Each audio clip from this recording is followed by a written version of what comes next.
دعا کا ایک ادب یہ بھی ہے کہ ظاہری حالت سے عاجزی و انکساری کا اظہار ہو، دل حاضر ہو،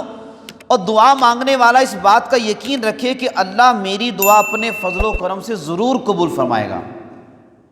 نبی پاک صاحب الاولاق صلی اللہ تعالیٰ علیہ وسلم نے ارشاد فرمایا،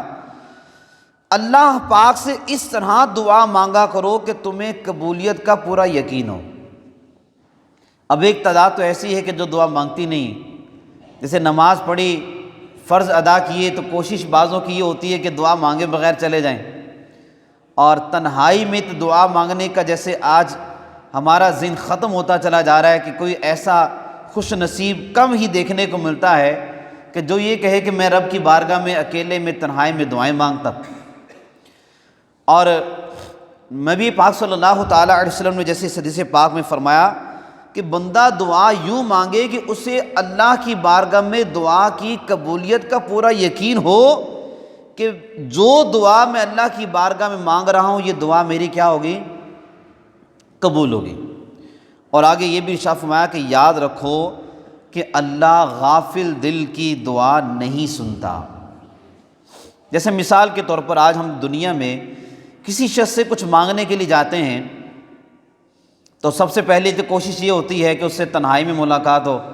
کسی کو پتہ نہ چلے کہ ہم نے اس سے کچھ مانگا ہے، اور جب ہم اس سے بات کرنے شروع کرتے ہیں تو ہماری ساری توجہ اس کی طرف ہوتی ہے، اور ہم اس کے چہرے کے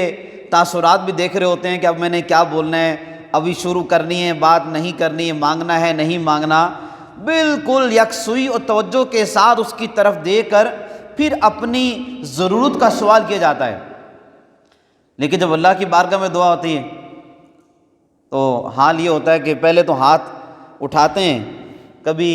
دیواریں دیکھ رہے ہیں، کبھی نقش و نگار دیکھ رہے ہیں، کبھی پڑھائی کر رہے ہیں، کبھی ناخن دیکھ رہے ہیں، کبھی موبائل دیکھ رہے ہیں، کبھی آگے پیچھے دیکھ رہے ہیں، کبھی کچھ سوچ رہے ہیں۔ تو آج ایک تعداد جو دعا مانگتی نہیں، جو مانگتی ہے تو ان کی دعا مانگنے کا انداز یہ ہے کہ وہ غفلت کے ساتھ مانگتے ہیں، جبکہ نبی پاک صلی اللہ تعالیٰ علیہ وسلم نے ارشاد فرمایا کہ غافل دل کی دعا اللہ قبول نہیں فرماتا۔ ایک مرتبہ حضرت سیدنا موسیٰ علیہ السلام کا گزر ایک ایسے شخص سے ہوا جو بہت رو رو کر اللہ کی بارگاہ میں دعا مانگ رہا تھا۔ حضرت موسیٰ علیہ السلام نے فرمایا کہ اگر میرے بس میں ہوتا تو میں ضرور اس کی حاجت پوری کرتا، کہ اتنا رو رو کہ اللہ کی بارگاہ میں دعا کر رہا ہے۔ اللہ پاک نے اسی وقت حضرت موسیٰ علیہ السلام پر وحی بھیجی کہ اے موسیٰ میں تجھ سے زیادہ رحیم و کریم ہوں۔ کہ آپ اس کی رو کر یہ جو اس کی کیفیت دے کر کہہ رہے ہیں کہ میرے بس میں ہوتا تو میں اس کو دے دیتا۔ اے موسیٰ علیہ السلام میں تم سے زیادہ رحیم و کریم ہوں، مگر بات یہ ہے کہ یہ شخص پکار مجھے رہا ہے جبکہ اس کا دل جو ہے بکریوں میں لگا ہوا ہے، اور میں ایسے شخص کی دعا نہیں سنتا جس کا دل غیر کی طرف لگا ہو۔ جب حضرت موسیٰ علیہ السلام نے اسے اس شخص کو یہ بات بتائی تو اس نے اللہ کی بارگاہ میں توجہ کے ساتھ دعا مانگی تو اللہ پاک نے اس کی دعا کو قبول کر لیا۔ جیسے ہم موٹر سائیکل کھڑا کر کے آئے باہر، یا گاڑی کھڑی ہے باہر، یا دکان چھوڑ کر آئے، اب دعا میں اگر یہی توجہ رہے گی پیچھے تو شاید یہ دعا قبولیت کی طرف آگے نہ بڑھ سکے۔ تو دعا کی قبولیت کے لیے ایک کام یہ بھی ضروری ہے کہ بندہ غفلت کو چھوڑے، یکسوئی کے ساتھ۔ ایک عالم صاحب سے ملاقات ہوئی، وہ تو کہہ رہے تھے کہ بندہ دعا یوں مانگے جیسے بندہ اللہ سے باتیں کر رہا ہے کہ یا اللہ تو رحیم ہے، تو کریم ہے، تو عطا فرمانے والا ہے، مولا میں تیرا ہی بندہ ہوں، یا اللہ تو نہیں سنے گا تو میری کون سنے گا۔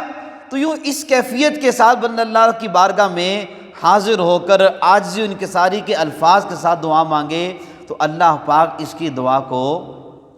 قبول فرمائے گا۔ کہتے ہیں کہ ایک بار اورنگزیب عالمگیر رحمۃ اللہ علیہ سلطان الہند خواجہ غریب نواز رحمۃ اللہ علیہ کے مزار پر حاضر ہوئے تو آپ نے کیا دیکھا کہ احاطے میں ایک فقیر بیٹھا ہوا ہے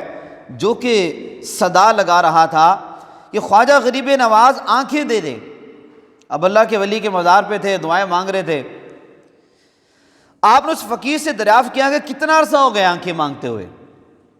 بولا کہ سالوں سال گزر گئے، آتا ہوں دعا کرتا ہوں اور بس دعا آنکھیں مل نہیں رہیں۔ تو بادشاہ نے کہا مزار پہ حاضری کے لیے جا رہا ہوں۔ واپس آ رہا ہوں، اگر واپسی تک تمہاری آنکھیں ٹھیک نہ ہوئیں تو میں جان سے مار دوں گا۔